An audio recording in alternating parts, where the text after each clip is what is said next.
எவ்வாறு உள்ளது என்பதை நீங்கள் அறிந்து கொள்ள வேண்டும். திருவள்ளுவர் உணர்த்திய திருக்குறளின் வழியிலே இது இயங்கிக் கொண்டிருக்கிறது. இடிப்பாறை இல்லாத ஏமரா மன்னன் கெடுப்பார் இல்லாரினும் கெடும். நல்லவை தீமைகளை பற்றி எடுத்துரைக்கக்கூடிய யாரும் இல்லாத சபையாக இது இருக்கிறது. அதனாலே இந்த சபை யாரும் தனியாக கெடுத்துவிட முடியாது. யாரும் இல்லாமலேயே இது கெடும், அழிந்தொழியும் என்பதை இந்த குறள் உணர்த்துவதற்கு இணங்க நம்முடைய அரசு, நம்முடைய சபை செயல்பட்டு கொண்டிருப்பதை நீங்கள் அறிவீர்கள். நான் நமது புதுச்சேரி மாநில மாதிரி மக்கள் சட்டமன்றத்தின் திட்ட அறிக்கையினை தங்கள் முன் சமர்ப்பிப்பதில் பெரும் மகிழ்ச்சி அடைகிறேன். நமது புதுச்சேரி ஆட்சி பரப்பு 1954ஆம் ஆண்டு நவம்பர் 1 நாள் விடுதலை பெற்றது. 62ஆம் ஆண்டு இந்திய ஆட்சி பரப்போடு இணைந்தது. 1963ஆம் ஆண்டு சட்டமன்றத்திற்கான முதல் பொது தேர்தல் நடைபெற்றது. இது தாங்கள் அறிந்தது. இதுவரை நடந்துள்ள ஆட்சிகள் அனைத்தும் இந்திய தேசிய கட்சிகளின் ஆணைப்படியும் தமிழ்நாடு மாநில கட்சிகளின் தமிழக தலைமையின் உத்தரவுப்படியும் ஆட்சி புரிந்தன. மேலும் ஒவ்வொரு ஆட்சியும் சொல் ஒன்றும் செயல் ஒன்றும் என செயல்பட்டதை அறிவீர்கள். ஆனால் தற்போதுள்ள மக்கள் மாதிரி சட்டமன்றம் மூலம் நமது ஆட்சி நமது தலைமையில் மட்டுமே செயல்படும் அதிகாரம் உள்ளது. யாருக்கும் கட்டுப்பட வேண்டிய அவசியமோ தேவையோ இல்லாமல் சுதந்திரமாய் சிந்திக்கவும் செயல்படும் யாருக்கும் கிட்டாத அரிய வாய்ப்பு நமக்கு கிடைத்துள்ளது.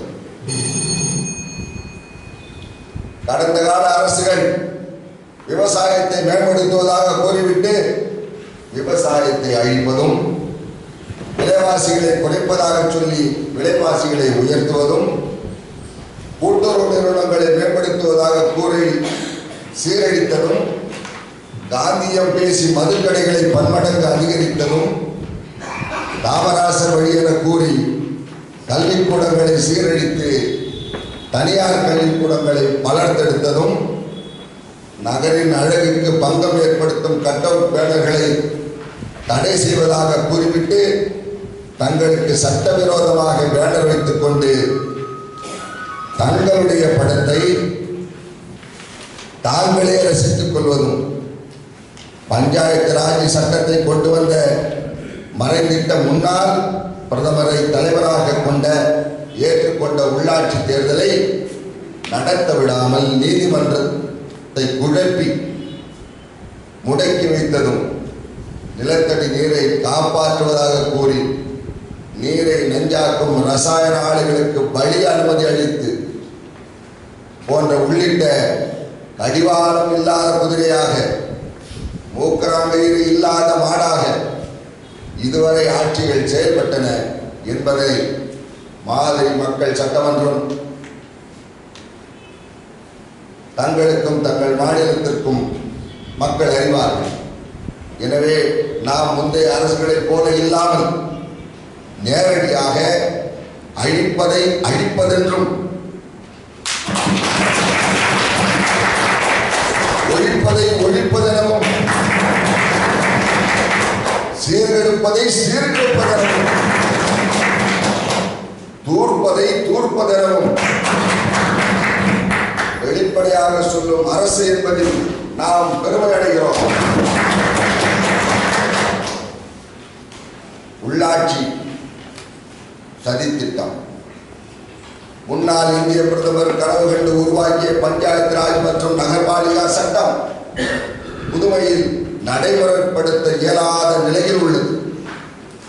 ஏனெனில் மேற்கண்ட தேர்தல் 38 ஆண்டுகளுக்கு பிறகு 2006ஆம் ஆண்டு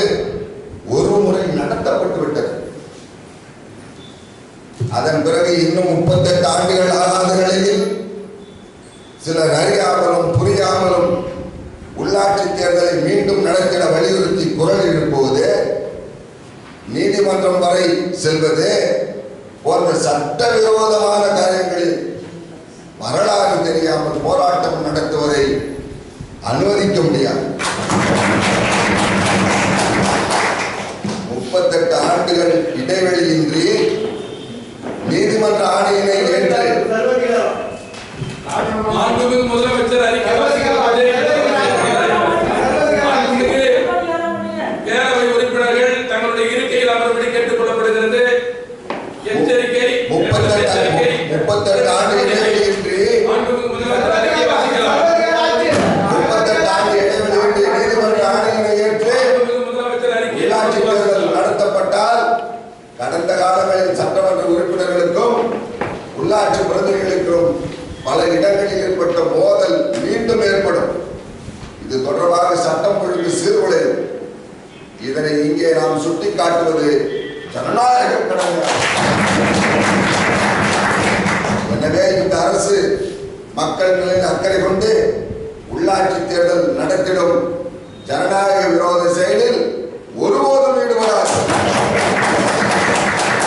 மேலும் பல்வேறு வழிமுறைகளையும் சாதுரியத்தையும் தகுதித்தங்களையும் கையாண்டு இனி தேர்தல் நடத்தாமல் இருக்கும் வழிமுறைகளை கடந்த காலங்களைப் போல, கடந்த அரசுகளைப் போல நாம் பின்பற்றுவோம். நகரின் அழகும் விளம்பரம். புதுச்சேரி நகரின் நீண்ட நெடிய வணிக வீதிகளில், நெடுஞ்சாலைகளில் கட்டவுட் எனப்படும் சுயபரம்பள பிறந்தநாள் பேனர்கள் மற்றும் கட்டவுட்டுகளை வைப்பதில் அரசியல் கட்சிகள் மற்றும் அதன் தலைவர்கள் போட்டு கொண்டு செயல்படுவதை மாநில மக்கள் நன்கு அறிவார்கள். அத்தகைய கட்டவுட் பேனர்களை வைப்பது சட்டவிரோதம் என்ற போதிலும் நகரின் அழகை பாதுகாக்க சட்டத்தை பற்றி கொஞ்சமும் அச்சம் கொள்ளாமல் துணிந்து கட்டவுட் பேனர் வைக்கப்படுகிறது.